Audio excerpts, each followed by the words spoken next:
Las opiniones y comentarios vertidos en este programa no son responsabilidad de TV Azteca, sino de quien los emite.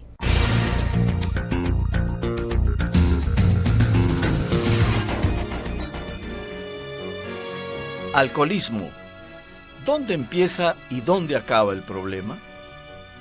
Según cifras recientes, que a todos números resultan alarmantes, el síndrome de dependencia al alcohol abarca más del 14% de la población total de nuestro país entre los 17 y 65 años de edad. En estas estadísticas los hombres llevan la delantera con el 12% contra el 2,5% de las mujeres. La publicidad desmesurada donde se muestran jóvenes alegres celebrando la ingesta o en algunos casos familias compartiendo el alcohol en las clásicas carnes asadas son una parte mínima del problema. Porque si vamos más allá y nos situamos en la realidad diaria, el alcoholismo es un flagelo de la sociedad. No el disfrutar de una buena copa de vino en las comidas, sino el beber en exceso hasta perder los sentidos. Produce entre el 6 y el 15% más de suicidios que entre la gente no alcohólica. Las causas de accidentes de tránsito aumentan entre un 60 y un 70% por conducir ebrio. El 80% de los divorcios están asociados con el alcoholismo y además representa para los gastos médicos del país más del 11% de la carga total de enfermedades. Hoy, sobre la mesa, abordaremos el problema en profundidad con expertos en el tema que despejarán muchas dudas y preguntas que surgen sobre esta grave y creciente adicción que nace por distintas causas.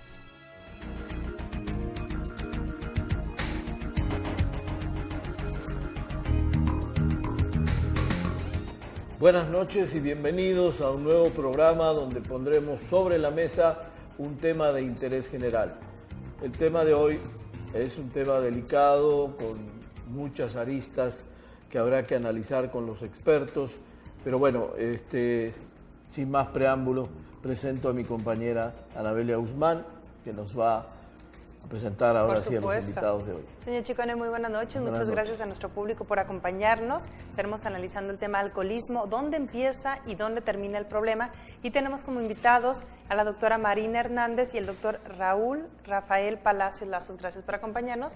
Y si me permiten, pues leer un poquito sobre su experiencia. Comenzamos con la doctora Marina Hernández, médico cirujano por la UNAM, con posgrado en psiquiatría y especialidades en terapia familiar. Ha tomado seminarios en violencia familiar también en Chula Vista, California.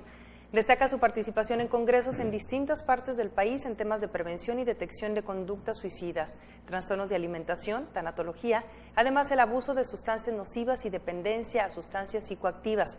Actualmente la doctora Marina está a cargo de la jefatura de consulta externa del Hospital de Salud Mental de Tijuana, una institución donde además ha apoyado para atender áreas del trastorno de la personalidad, bipolar, padres y estilo de parentalidad, entre otros. Doctora, bienvenida. Muchas gracias. Y también el doctor Rafael Palacios Lazos, él es médico general por la Universidad Autónoma de Baja California. Cursó hasta el nivel avanzado de terapia familiar en adicciones por el SIG y cuenta con maestría en consejería por la Universidad Cristiana de California. Ha sido además tutor en distintos diplomados de Colima, Baja California e incluso también en la Ciudad de México.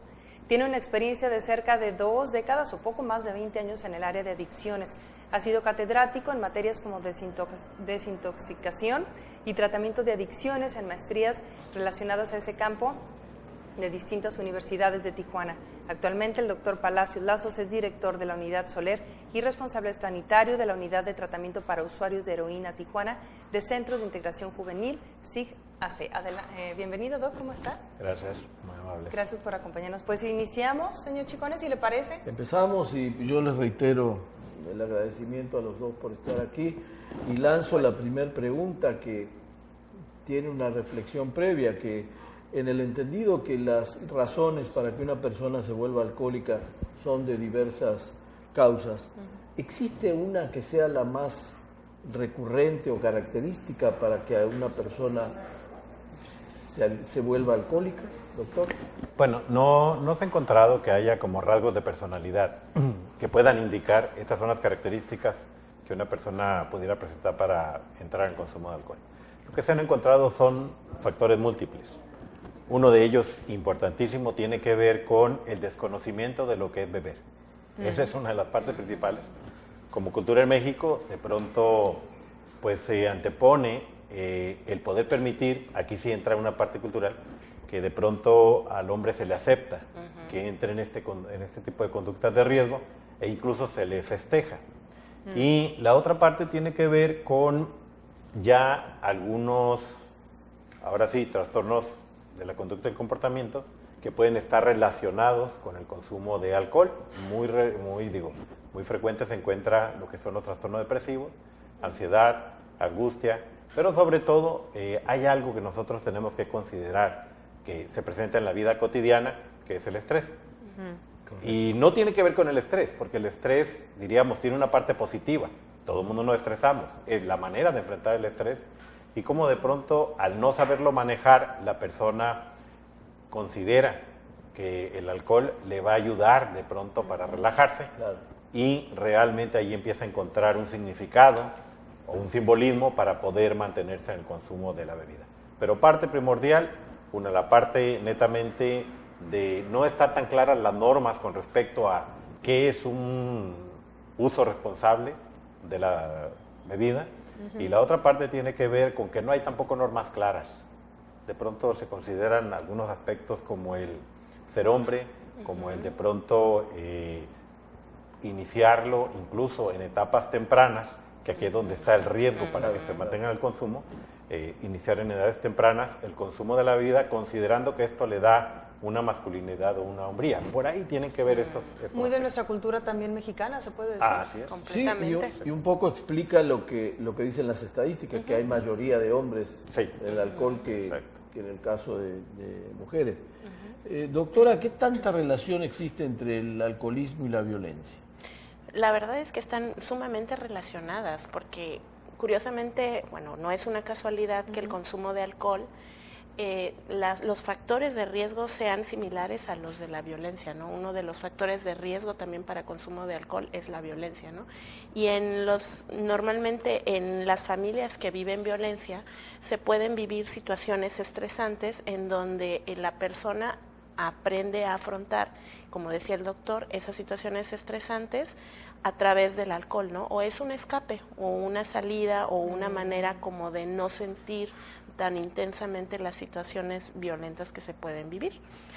Y también, obviamente, el que la persona consuma alcohol también la hace más vulnerable a ser violenta. Es decir, vive la violencia, pero también el consumo de alcohol hace que sea muy fácilmente que él tenga también conductas violentas, ¿no? Lo cual repite el círculo. ¿Estimula la violencia en alguna forma? No es que la estimule, sino que en general, al ser una sustancia que hace que las personas se desinhiban, es mucho más fácil que la persona que a lo mejor no tiene una facilidad para poder tener un discurso en donde algo le molesta, sea mucho más fácil que a la hora de que esté en un estado de embriaguez pueda expresar de manera no muy agradable, adecuada, este tipo de cosas, ¿no? Sí, por eso después se argumenta que te lo dije con copas encima. No vale. No vale porque... Estaba borracho, dice. Estaba borracho, entonces no vale, y eso es lo que... Pero sí hay una relación claro. O sea, se exaltan las emociones. Sí, lo que pasa es que uno de las áreas en donde se puede ver afectado a nivel cerebral tiene que ver con la corteza prefrontal, ¿no? Que es aquella que inhibe justamente los impulsos. Entonces, si hablamos de que esta área no está desarrollada por completo, por ejemplo, en niños, adolescentes, adultos jóvenes, y si aparte hay una sustancia que hace que esa área no funcione adecuadamente, es mucho más fácil que haya esa falta de control de impulsos. Doctor, las estadísticas nos hablan, digamos, en los últimos 3 lustros, de más consumo de alcohol por parte de la juventud, o es igual, o es, si tomamos 30 años atrás, el consumo empieza a determinada edad, o ha sido, por la publicidad, por lo que sea, ha sido estimulado ya el alcohol en los más jóvenes. Esa es la pregunta. Sí, una de las partes es que hace 30, 40 años, la población que más consumía, o hacia la quien iba dirigida la publicidad, o se le permitía, desde el punto de vista de las normas sociales, era más o menos el grupo entre la edad de 40 a 49 años, ahí donde se encontraba el pico. Lo que se ha visto ahora es que este pico ha disminuido, ahora se presentan entre los 18 y los 34 años aproximadamente, pero con más énfasis entre los 18 y 29 años, ahí donde está el mayor consumo de alcohol. Ahora, hay que determinar esta parte porque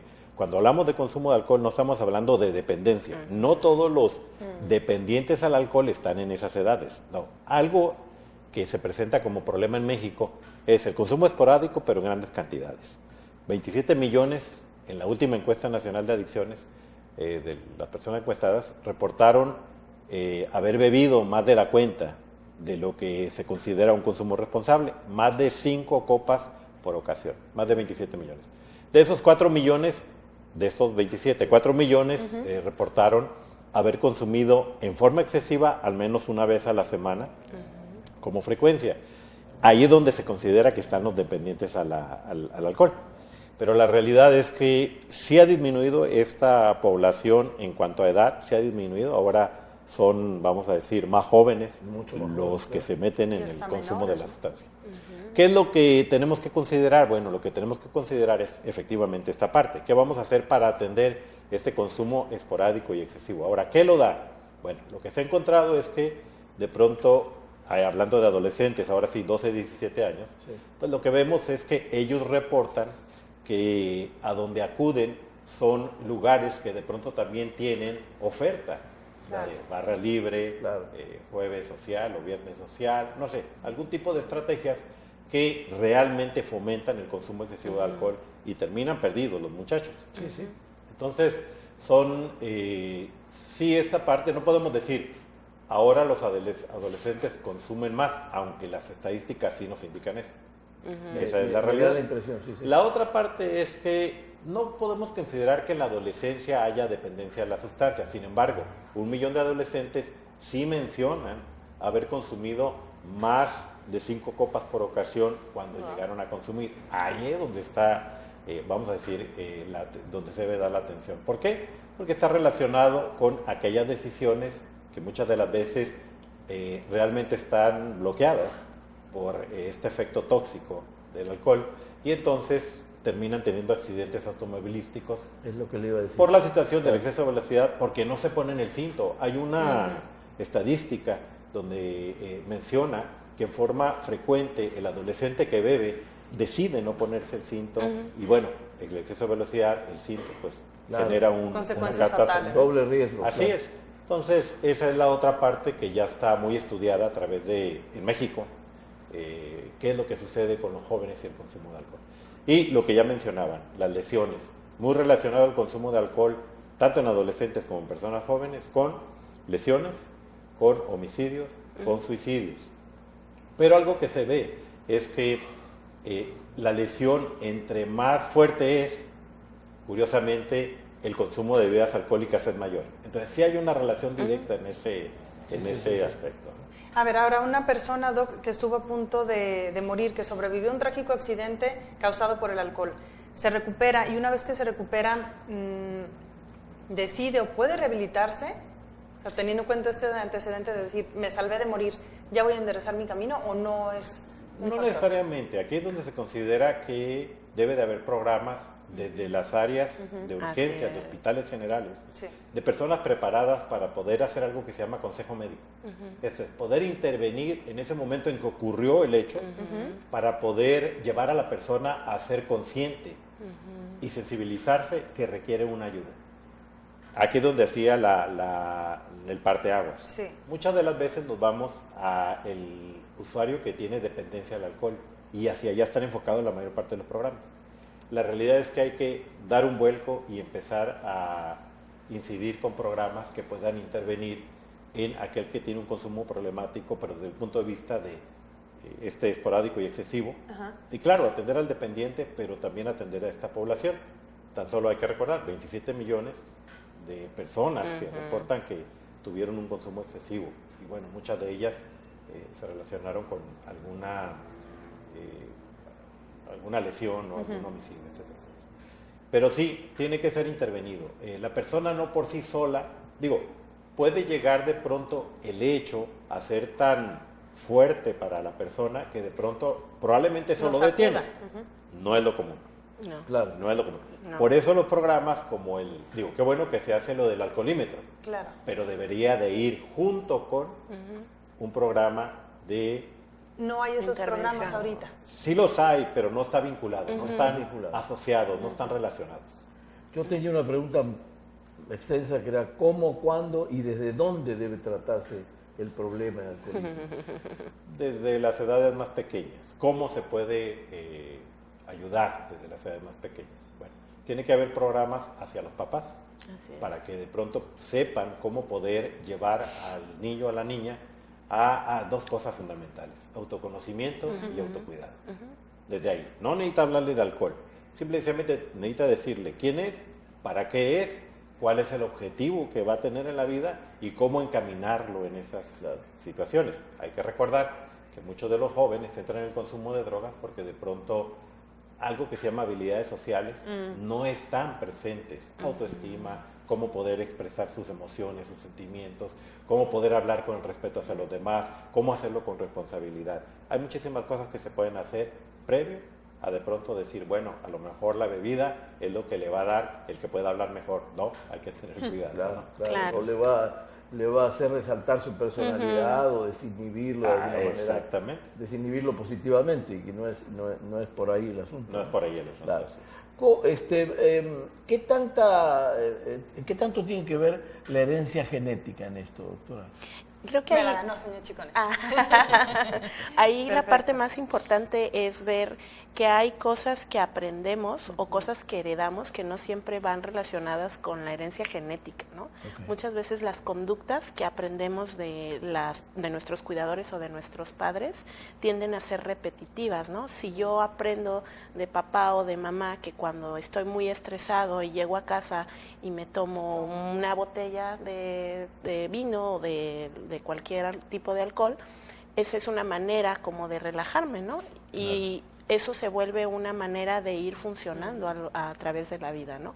Entonces también aquí hay que pensar también en que justamente la etapa en la que empieza las adicciones tienen que ver con lo que decía el doctor, ¿no? Estas habilidades que muchas veces no se han desarrollado y que también los adolescentes en donde pueden encontrar esta aceptación pueden ser en grupos de adolescentes que tienen consumo, ¿no? Entonces para ellos es mucho más fácil expresar sus emociones, relacionarse con jóvenes que son de su edad, pero que también al mismo tiempo son una influencia para el consumo de estas sustancias. Pero técnicamente decir, no se puede decir hijo de padre alcohólico será alcohólico. ¿No?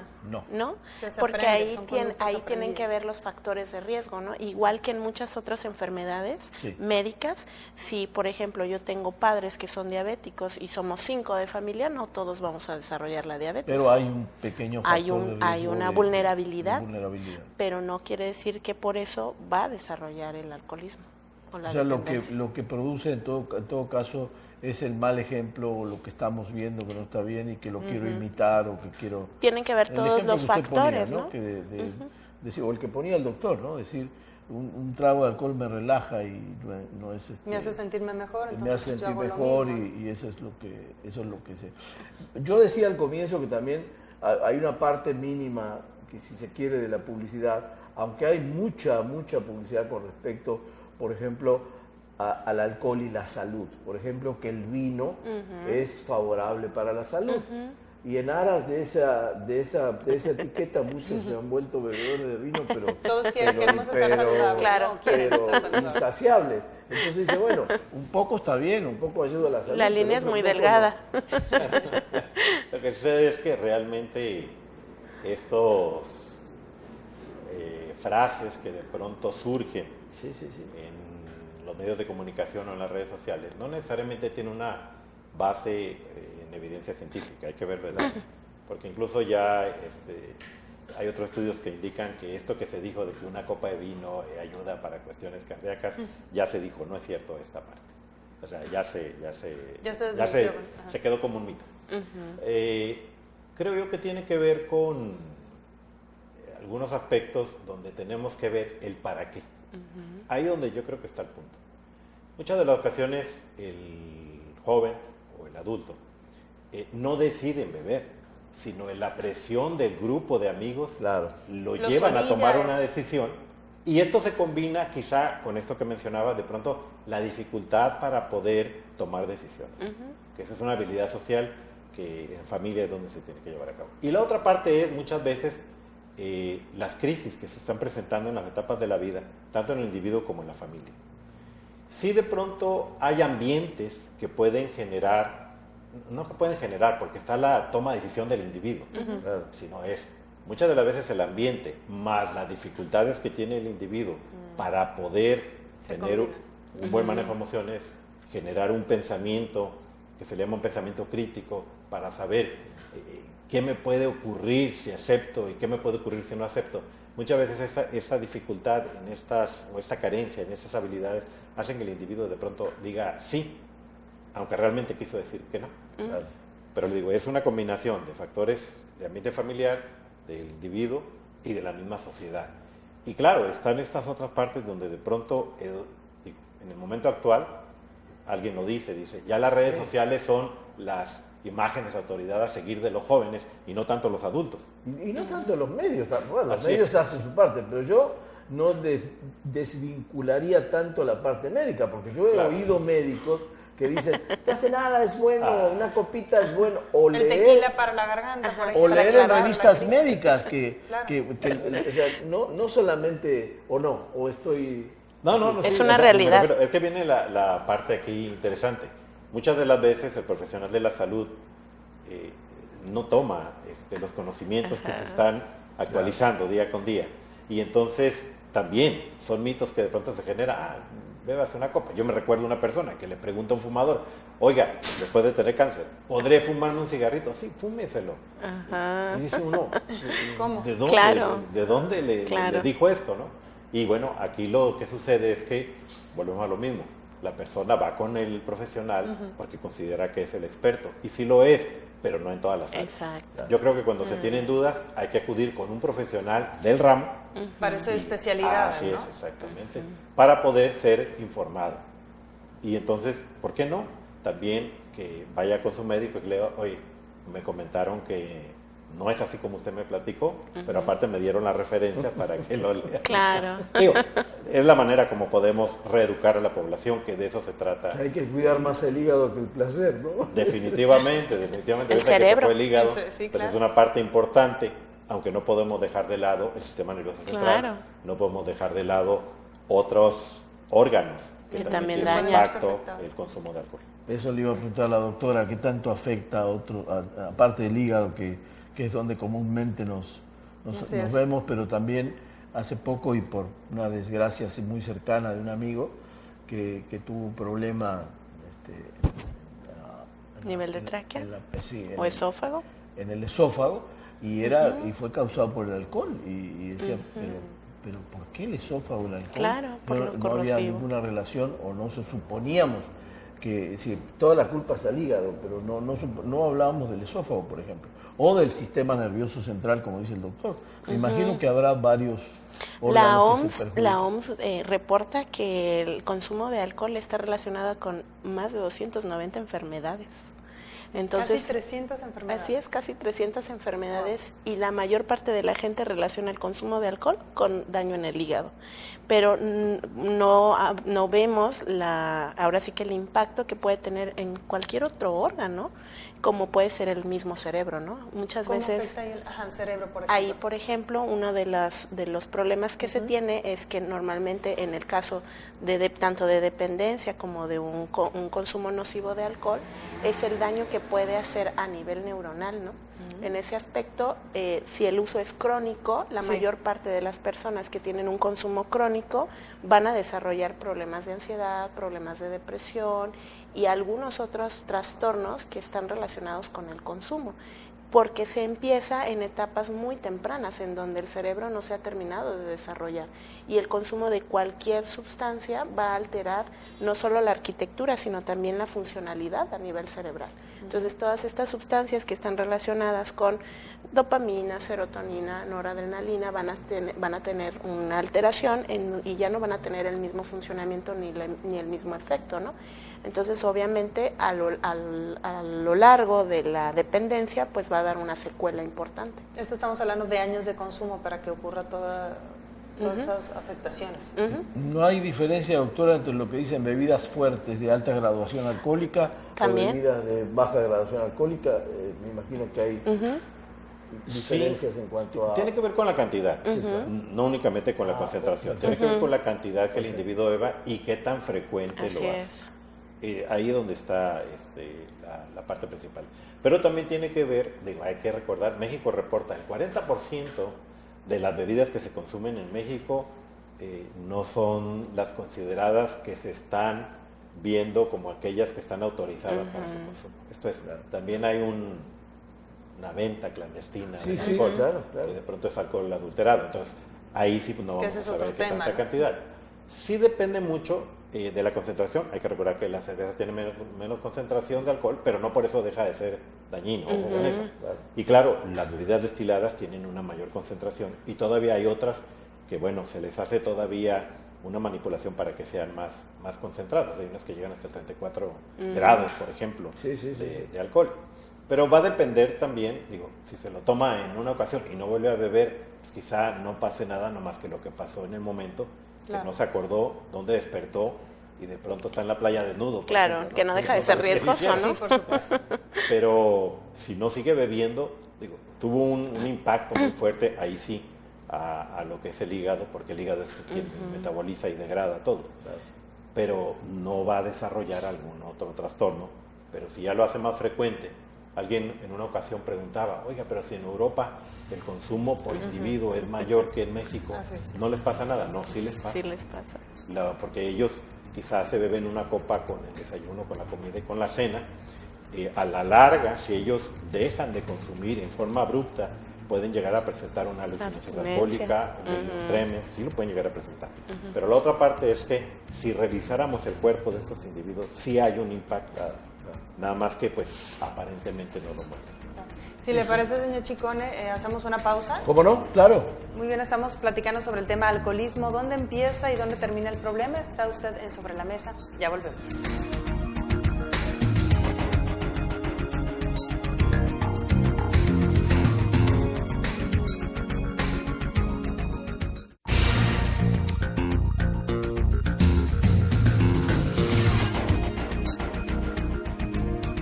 Muchas gracias por continuar con nosotros. Estamos en Sobre la Mesa charlando, señor Chicone, sobre el tema alcoholismo, dónde empieza y dónde termina el problema.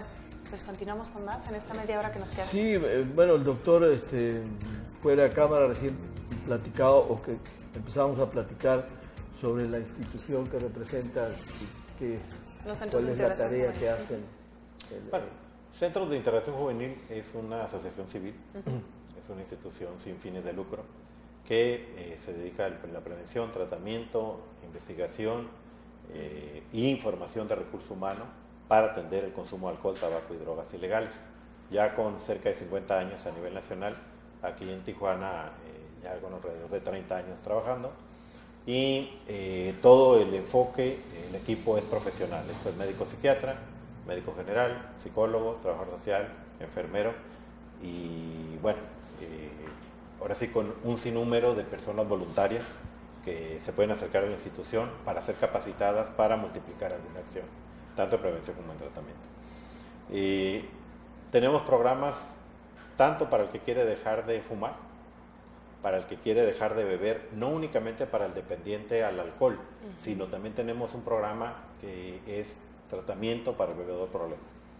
¿Qué es un bebedor problema? Un bebedor problema es aquel que bebió por una única ocasión, pero se le presentó un problema. Esto es, lesionó a alguien, esto que mencionaba, apareció en un lugar donde no supo qué sucedió. ¿Un bebedor ocasional, por ejemplo? Es un bebedor ocasional, pero que de pronto pierde el control de la bebida y involucró en un problema. Termina involucrado en un problema. Puede ser alguien, por ejemplo, un bebedor problema es aquel que pasó por un alcoholímetro y salió más alto de la concentración que está permitida para, bueno, que yo no diría para manejar, que está permitida de pronto para considerar lo que no va intoxicado, que no va en una dosis más alta. Ese ya sería un bebedor problema y habría que mandarlo a un tratamiento para poder ver hasta dónde es posible pudiera conformarse o convertirse en un bebedor responsable. Para poder ser un bebedor responsable, lógico, tiene que ser una persona que no haya un antecedente de peso para que pueda de pronto quedarse en el consumo de la bebida. Y ahí, bueno, la finalidad es poderlo llevar a que tome una decisión de no beber, pero por el bien de su salud. Claro. Ahora, ¿quién es un bebedor responsable? Ya no hablemos de aquel que fue detenido, no. Un bebedor responsable, en el caso ya hay estándares. En el caso de hombres, no más de 4 copas por ocasión. En el caso de mujeres, no más de 3 copas por ocasión. No más de 9 copas a la semana. En el caso de mujeres, no más de 12 en el caso de hombres. Y 1 copa cada hora. Ahí es donde está el punto. 1 copa cada hora. ¿Por qué? Porque más o menos es el tiempo que tarda el hígado en poder metabolizar la bebida. Es decir, no más de 1 copa cada hora. No más de 1 copa por hora.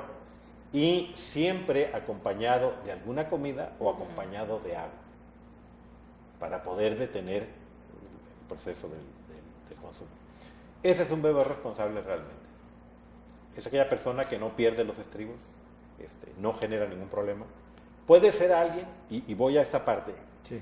¿quién no es considerado candidato para ser un bebedor responsable? Aquella persona que tiene algo que se llama un alcoholismo patológico, que tiene que ver que se toma una bebida y se convierte en un energúmeno, destruye Se todo. transforma. Ese no es para llevarlo a que sea un bebedor responsable.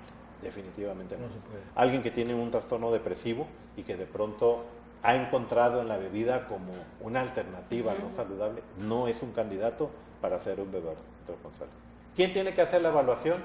Un profesional de la salud que esté capacitado en la materia. Hay que verlo desde ahí, Claro. para poder determinar quién puede, quién no, y entonces ahora sí, él es candidato para un programa para personas con problemas por su forma de beber, o bien es candidato en el caso del que tiene una dependencia para ser tratado para esa dependencia. Es decir, alguien, perdón, una pregunta Adelante. breve, alguien que tomara 1 copa de vino diario, que no se excediera, no es considerado un alcohólico. Siempre y cuando no pase del número de copas Sí, de por las semana. medidas que- Así ajá, es, por exactamente. No es considerado un alcohólico. Pero, esa es la clasificación. Claro. Pero, si toma 1 copa diaria, en el momento que deje de beber, va a presentar algún problema a nivel del sistema nervioso central. O bien, la pura bebida al llegar al organismo puede generar una alteración. Entonces tendrá que hacerse exámenes cada cierto tiempo para ver que no esté impactando ese hígado que hay que cuidarlo. No es normal entonces, ¿no? No, El no, tomar no, diario, el aunque cuerpo sea no sano, está hecho no para es sano. meterle sustancias. Así es. Hay que partir de ahí.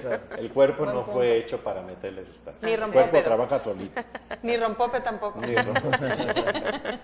Ahora, la persona que llega al extremo de, bueno, de que tienen que meterlo a un tratamiento, desalcoholizarlo, como se le llame técnicamente, esa persona una vez que ya está rehabilitado en el sentido médico, reincide más Puede reincidir. ¿Puede reincidir? Sí, mire, hay que mencionar claramente un concepto muy práctico de adicción. Sí. Una enfermedad de inicio en la adolescencia que se convierte en crónica y que lo común es que haya una recaída. Ese es el concepto así, en concreto, Así de de crudo. lo que es una adicción. Ahora, aquí lo que hay que ver es 2 cosas, o 3. Primero es, el individuo está preparado para un tratamiento, eso es lo que habría que ver. Porque de pronto tomamos y a veces decidimos y lo metemos a un tratamiento, pero todavía no estaba preparado. Y me refiero porque cuando yo hablo de evaluación, de hacer una evaluación, es que hay que ver en qué momento está ¿En el qué individuo etapa? de una toma de decisión para dejar de consumir o nada más para dar una respuesta a su familia como para quedar bien. vamos a decir. Psicológicamente hablando. es Sí, decir, hay que ver, médico y claro, psicológico. Claro, claro. Ok. Ahora, viene la otra parte. ¿Un tratamiento de desintoxicación existe? No. No. No hay nada que pueda hacer que el hígado metabolice toda la cantidad de alcohol que se metió por darle café negro, por darle una comida enchilosa. No, no, no. No hay nada. El organismo tiene un momento y un tiempo en el que va eliminando y va transformando ese alcohol. El detalle es que no llegue a una sobredosis, porque si llega a una sobredosis puede morir, porque el alcohol provoca una depresión respiratoria en grandes cantidades. Entonces, claro, Pero que también hay algo que habría que aclarar Sí. es que aunque haya, por decirlo así, metabolizado ya el alcohol, eso no quiere decir que que se quita el daño ya hecho por el alcohol. Y la gente piensa eso, ¿no? O sea, en el momento en el que te desintoxican vas a salir limpio. Y no es así.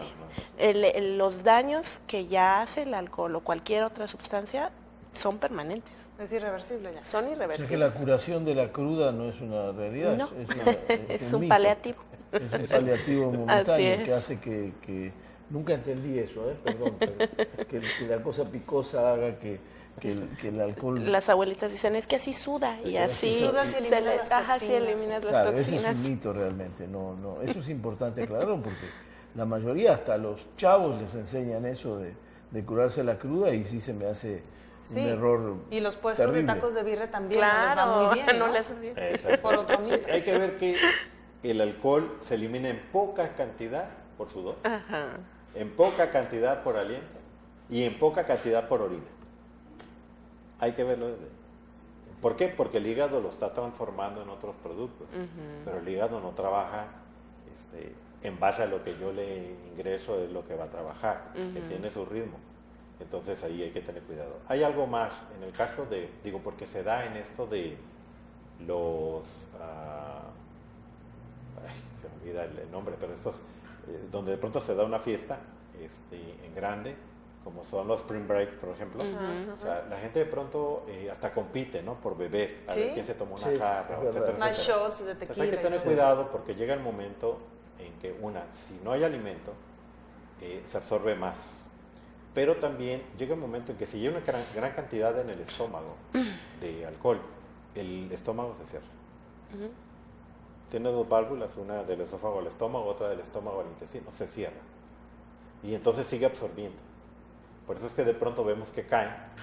Hay que ponerlos de lado, válgame, hay que ponerlos de lado porque van a vomitar o pueden llegar a vomitar. Y si no pueden vomitan, broncoaspirar, ¿no? cuidado porque se está absorbiendo todavía más licor y puede caer en un estado de sobredosis y entonces morir. Entonces hay que tener cuidado, digo, lo decimos al público porque sabemos que va a ocurrir. Entonces para que sepan qué hacer. No hay que provocarle el vómito, porque se puede broncoaspirar. Entonces el cuerpo solito va eliminando. No hay nada que lo haga que elimine más rápido. Por eso, cuando hablamos de desintoxicar, la realidad es que lo que hacemos nosotros es manejar signos vitales, preservar la vida del individuo y luego manejar el síndrome de abstinencia. Ahí es donde está el punto principal, para que no haya una recaída rápida. Sin afán sensacionalista, pero el alcoholismo es un verdadero drama. Ustedes habrán tenido casos de cerca de destrucción de familias, o empezando por divorcios o accidentes o mutilaciones Suicidios. provocadas por el alcohol, doctor. Sí, nos tocó también estar en un hospital psiquiátrico trabajando y de pronto pues, veíamos cosas muy catastróficas. Desde aquel que ya la familia le sentenció que es la última vez que le ayuda y realmente lo dejan, O sea, realmente lo Los abandonan. Lo abandonan. Porque pues, ya no hayan que hacer con él. Digo, la familia se cansa, hay que trabajar mucho con la Claro, familia. claro. Se cansa. Pero también nos tocó ver situaciones donde, bueno, ya no era el hospital psiquiátrico el lugar donde debería estar en un área de salud mental, pero en la penitenciaría, Así es. porque había cometido un Algún ilícito, delito. hay que verlo desde. Entonces sí se llegan a presentar situaciones Dramáticas. muy complicadas y dramáticas. Aquel que intentó suicidarse, ¿no? O sea, estando alcoholizado, tomó la decisión, al ver que ya todo está destruido. Entonces sí se presenta. A veces lo vemos en la televisión y pensamos que no ocurre. La Es realidad muy que sí. frecuente. Sí, el alcohol como punto, de partida para la comisión de delitos, ¿no? Exacto. Así es. Yo le preguntaba esto porque en los últimos 10 años, yo tengo más de 28 en Baja California, en los últimos 10 años conocí de cerca por amigos míos no menos de 10 casos de jóvenes que se mataron por conducir ebrios.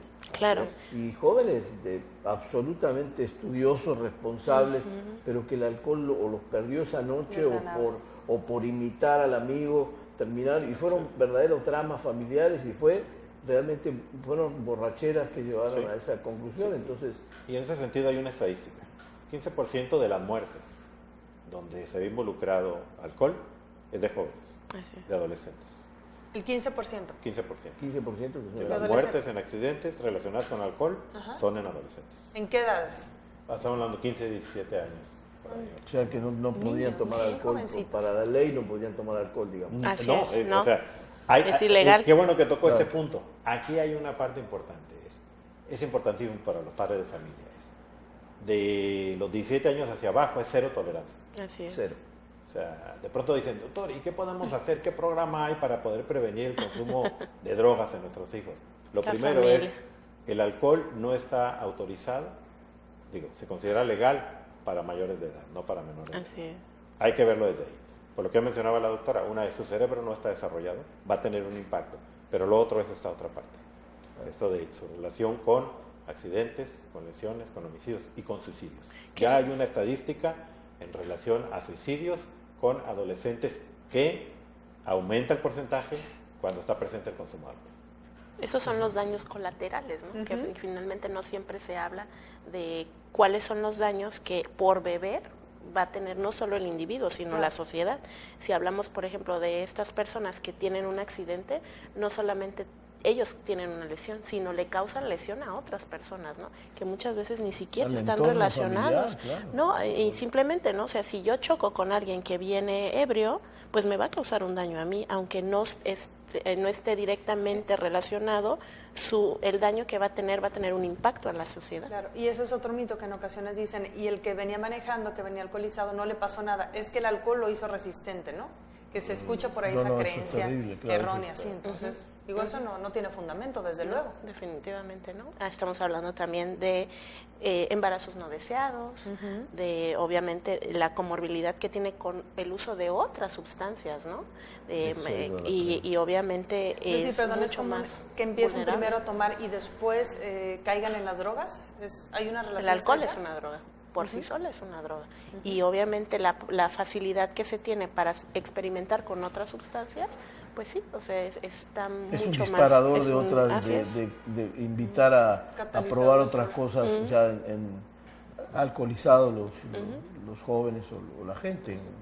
Incluso de la hasta muchas de las personas que consumen dicen, bueno, sí es que sí la uso, pero es para bajarme o para curarme la cruda, ¿no? Entonces ya se vuelve un círculo vicioso. No, sí, es un problema realmente grave. Doctora, a nivel gobierno, ¿qué tantos programas existen o llevan a cabo para prevenir y enfrentar el alcoholismo? Ya existen programas para poder llegar a las edades entre los 10, 18 años, incluso a más edad, aunque esa es la población prioritaria de atención. El ayuntamiento tiene programas, el Estado tiene programas, está Centros de Interacción Juvenil, con un apoyo federal para poder desarrollar programas, y programas validados a nivel internacional. Eso es, no son programas que de pronto se ocurrieron. Ya está, hay un estándar, vamos a decir, de calidad para lo que se puede implementar como programa. Entonces sí existen, y también existen organismos de la sociedad civil que son múltiples, muchos de ellos dedicados a tratamiento, pero ya empiezan a aparecer algunos que se enfocan en lo que es la atención para disminuir en lo posible, pues que cada vez más menores entren en el consumo, o si ya están en el consumo, que puedan de pronto disminuir la posibilidad de pasar de un consumo no problemático a un problemático. Hay programas para todas las edades, hay programas para papás, hay programas para abuelos, entonces hay programas incluso para comunicadores, también hay programas de cómo poder hablar El tema, del tocar el tema, así claro, es, exactamente. Entonces, es cuestión nada más de que se acerquen a las instituciones, una de ellas Centros de Interacción Juvenil, pero les digo, el Ayuntamiento tiene el Instituto Municipal contra las Adicciones, el Estado tiene el Instituto de Psiquiatría del Estado de Baja California con un programa llamado Forma, les digo, algunas asociaciones civiles que de pronto ya empiezan a incursionar también en la prevención. O sea, hay y en varios tratamiento frentes. en México, digo, en Tijuana en tratamiento hay un sinnúmero Ahí de está. programas que son desde profesionales, mixtos y de ayuda mutua. Ya existen, ya están. Es cuestión nada más de que las personas se acerquen y con todo gusto incluso los podemos orientar, no necesariamente porque llega al Centro de Interacción Juvenil, ahí se va a quedar. Claro. ¿No? En base a la necesidad se puede orientar hacia dónde se puede ir. Perdón, Sí. adelante. ¿Qué tanto acepta el familiar que la persona que está cercana a él tiene el problema? Yo creo que la familia lo ve. Lo que pasa es que muchas de las veces la familia cree todavía en el individuo, entonces el individuo promete y la familia, pues en ese intento de darle la oportunidad... Le vuelve a creer. Le vuelve a creer, pero no con fundamentos que pueden ayudarle para saber qué va a hacer. ¿Sí? Es como de pronto decirle a la familia cuál es el paso 1, cuál es el paso 2, cuál es el paso 3. No lo tiene. La familia simplemente cree. Pero algo más que pasa, y esto es muy, muy curioso, es llegan a la institución y el puro hecho de que el individuo pase la puerta, la familia se relaja. Eso nos llama mucho la atención. ¿Se desentiende? Todavía no se relaja. Todavía no hemos hecho alguna intervención y la familia ya le creyó todo lo que no le había creído. Entonces, no, hay que decirle a la familia, no, espérense a que se haga la evaluación y en base a la evaluación habrá una retroalimentación a la familia donde tomamos en consideración lo que ellos piensan, lo que han hecho. Igual hay que tomar en cuenta al individuo, qué es lo que él desea, dónde se ve y dónde se encuentra ubicado, o más bien, dónde cree que está ubicado, poderlo ubicar y desde ahí entonces tomar una decisión, diríamos, entre tres entidades: la institución, la familia y el paciente. Porque si no, la familia de pronto se va a perder. Es muy común, las estadísticas lo dicen. Las personas, el 13% han sido tocadas por un programa del total de consumidores. El 13% nada más. Pero la gran mayoría, en el caso de hombres, tardan 11 años en llegar a un tratamiento. En el caso de las mujeres, de 5 a 6 años, cuando ya hay un daño. Entonces, aquí la situación es pues invitar a la comunidad, no se esperen tanto, cuando se identifiquen el problema, acudan con un profesional, aunque le crean, hay que creerle a la persona de que va a dejar de consumir, pero hay que ver, ¿tienen las herramientas? Y eso nada más se puede hacer previa valoración. Eso le iba a preguntar, es decir, a nivel doméstico, ¿existe alguna detección temprana que nos demos cuenta que el jefe de familia o que uno de los hijos sí está se está bebiendo demasiado? Generalmente las familias se dan cuenta. Pero hay datos, en el caso ya de adolescentes, hay datos muy claros. Uno es el cambio de comportamiento. Esto es, tenía amigos que eran saludables y de pronto empieza a caminar con aquellos que consumen alguna sustancia o que generan algún problema a nivel comunidad. 2, de pronto de vestirse de una manera, ahora empieza a vestirse de otra. Empieza a no respetar las reglas en casa, empieza a no compartir el tiempo con la familia. ¿Aislarse? Claro, puede ser aislarse, pero más bien ya no comparte el tiempo. La familia le dice, oye, vamos a tener una reunión con nuestros primos, etcétera, etcétera. Y él dice, no, yo mejor me quedo en casa. Ojo, ahí puede estar ya dándonos una señal. Y claro, hay cosas ya muy específicas. Si de pronto empieza a atropellarse para hablar, esto es, no articula bien las palabras, si de pronto lo vemos más lento de lo acostumbrado, yo diría, hay que llevarlo al médico de confianza, pero en el sentido de poderle también narrar qué es lo que se ha encontrado. Es muy común que de pronto la familia esculca y encuentra algunas cosas. Si ya encontró artefactos y el menor le dice, no, es que me lo dieron a guardar, ya está en una situación de riesgo, hay que buscar ayuda. Como en el caso del fumador, el olor puede ser también una... El olor, sí. Digo, están ya las cuestiones específicas, si son inhalables o sustancias disolventes volátiles, pues huele a tines, huele a pintura, huele a gasolina. O alcohol mismo. O alcohol mismo, huele a tabaco si es que ya empezó a fumar. Claro. Yo creo que también algo que es importante es hablar, por ejemplo, en la etapa del adolescente o del adolescente o del joven, el adulto joven, la disfuncionalidad que alcanza, ¿no? O sea, empiezan a bajar de calificaciones, esa es una señal muy importante. O en el adulto joven empiezan a tener problemas en el trabajo, empiezan a faltar porque ya no tuvieron a lo mejor son actos notorios, digo, muy notorios, ¿no? O incluso en el adulto joven la parte económica, ¿no? Resulta que ya no da todo el aporte de su sueldo porque una aportación se va hacia la sustancia. Para el vicio, ¿no? Estamos enfocados en los jóvenes, pero también hablemos de aquellos adultos pareja, mayores también. Donde una muchacha joven o una muchacha de 30 años casada con un señor se empieza a dar cuenta que el señor tiene ese comportamiento de alcohólico que no tenía o de afición por el alcohol. Incluso ahora hay algunos estudios que hablan también de la incidencia del consumo de esta sustancia en los adultos mayores. También, algo que no se había visto, ¿no? En adultos mayores. Para otro tema, ¿no? Así es. Bueno, quizás las razones tengan algo que ver en conjunto, ¿no? Es decir, puede ser la etapa de la vida, así es. Ya no se sienten útiles, puede ser el abandono, puede ser un montón de razones que también pega a esa parte de la edad de una persona, pues claro. Pero de todas maneras yo creo que es un flagelo esto. Sí, por supuesto. Evidentemente, como lo enfoquemos, de cualquier forma yo creo que hay que tomar precauciones, hay que recomendar a la gente que acuda al servicio profesional.